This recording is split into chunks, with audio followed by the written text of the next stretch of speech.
Ayan. So, what's good mga kabahaw? So, ayan. Adjust ko lang konti yung ano. Ayan. So, ano tayo? Meron tayong topic ngayon. And so, magsasagot tayo ng mesh current analysis or mesh analysis.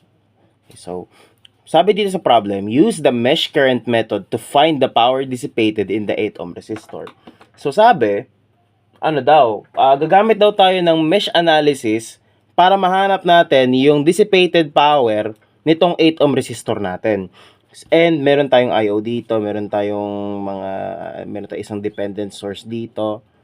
Then ito yung IO. So, ang gagawin natin diyan, mag-assign na tayo ng mga loops or ng mga meshes.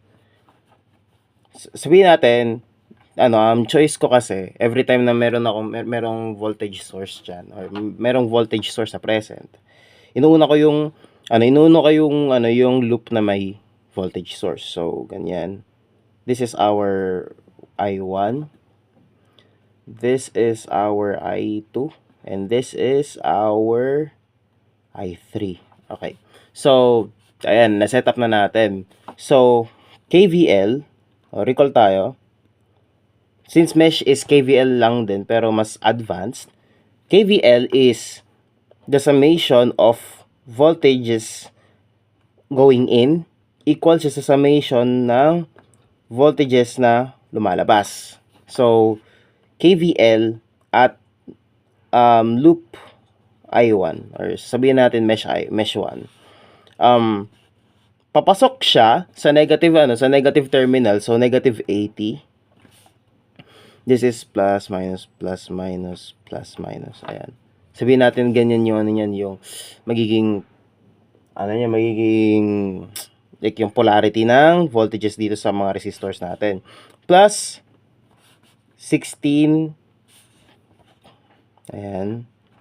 Since magkahati sila ng I1 and I3, ang gagawin natin diyan I1 minus I3. Ayan. Then dito naman plus, ayan. So, 7 plus 7, I1 minus I3. I mean I2 pala rather, sorry. Then, plus 8I1 equals to 0. Okay, so, ang gagawin natin dyan, lipat na muna natin sa kabila yung 80. Add natin both sides by 80. So, 16. Tapos, try na natin i-distribute. So, this is going to be 16I1 minus 16I3 plus 7I1 minus 7I2 plus 8I1 is equals to 80. So, i-group natin yung mga may I1, I1, I1. Okay? So, 16 plus 7 plus 8 minus I1 to I1 minus 7I2 minus 16I3 is equals to 80. So 7 plus 8 will give us 15 and 15 plus 16 will give us 31. 31I1 minus 7I2 minus 16I3 is equals to 80. This is your equation number 1. So yan, equation number 1 mo. KVL at loop 2. Loop I2. Ayan. So, sabi natin, yung loop I2 natin ito. Okay. And magna-note din pala tayo dito. Note that IO is I3 as well. Kasi, dun siya nagfo-flow eh. Dun siya umiikot eh. Alright. So, ayan. So, simulan tayo dito sa may voltage source. 24 IO. Okay. Ano pala, ayan. So, 20 plus 20 I2. Then ito, napapagitnaan na naman siya ng,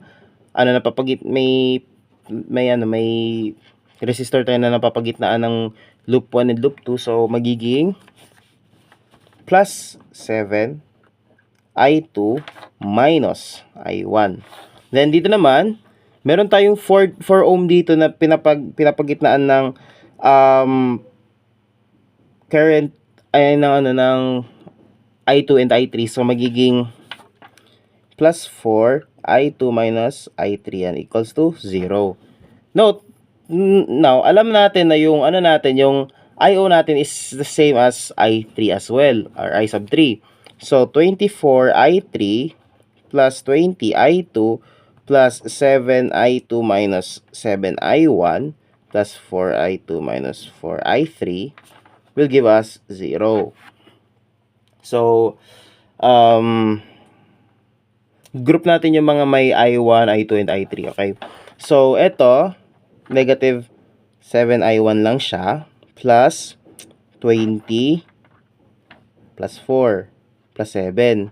So, 20 plus 4 plus 7 I2. Ayan. Minus, plus negative 4 plus 24 I3 equals to 0. So, negative 7 I1 plus 31 I2. Since 4 plus 7 is 11, 11 plus 20 will give us 31. Okay, so, negative 4 plus 24 or 24 minus 4 will give us positive 20 equals to 0. This is your equation number 2. Okay? So, So, KVL at loop I3. Loop I3. Okay, so, dito na tayo. Ito na yung concern natin. Okay, so, 7I3. Okay, kasi yun yung pinakauna. Wait lang. Ayan. Pag ganun siya, so, 7I3 plus 4I3 minus I1. Kasi napapagitnaan yung I2 pala, sorry.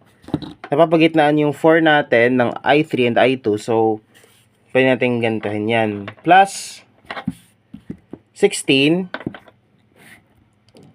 I3 minus I1 equals to 0. Since wala naman tayong voltage source na naka-attach dito, so 0 lang siya. Wala na siya naikutan, okay? So, 7I3 plus 4I3 minus 4I2 plus 16I3 minus 16I1 equals to 0.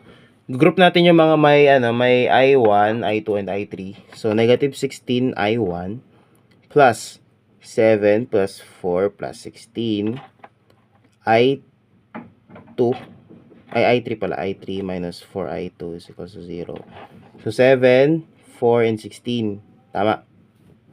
So, negative 16I1 plus 7 plus 4 is 11.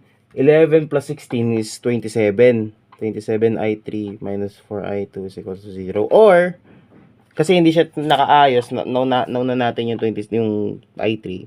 Negative 16I1 minus 4I2 plus 27I3 equals to 0. This is your equation number 3. Okay, so pag sinalpak natin sa calculator yan, sana hindi siya nagbaliktad dun sa kabila. Yan. So, I1, I2, and I3 natin will be, pag sinalpak natin sa calculator, wait lang. Ayan. On. Then, home. Equation. Simul equation with 3 unknowns. Ang first unknown natin is ito, 31. Negative 7. Negative 16. Then, 80. Ayan. Second natin is negative 7. 31. 20. Then, 0. This is our third equation. So, negative 16.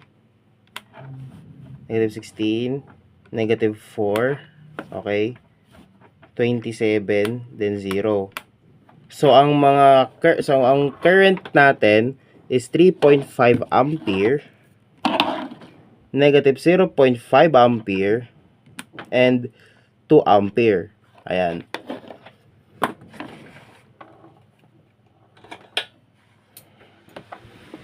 Okay, so, since meron na tayong mga currents, okay, pero, ang pinapahanap sa atin is yung power dissipated dun sa 8 ohm resistor, which is dito.